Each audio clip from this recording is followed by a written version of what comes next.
I'm Rick Smith, and this is Labor History in 2. On this day in labor history, the year was 2005.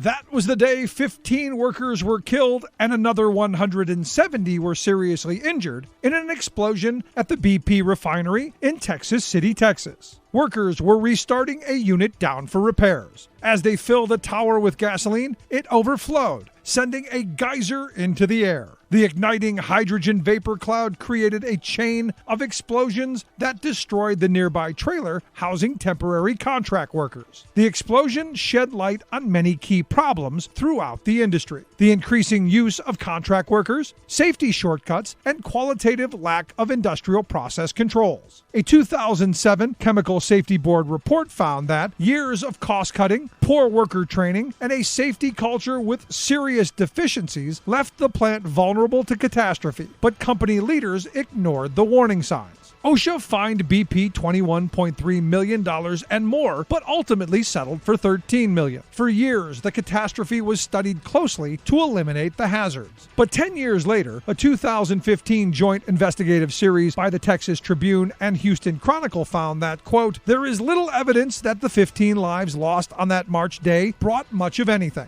The death toll at U.S. refineries has barely slowed. At least 64 energy company employees and contractors were killed in the decade before the blast. At least 58 have died in the 10 years since. The Department of Energy has tracked nearly 350 fires at refineries in the last 8 years, almost one a week. Refinery workers have gone on strike, demanding, among other issues, an increased emphasis on safety. For the United Steelworkers, it is a daily fight to implement the critical safety actions the union developed in the aftermath of the blast.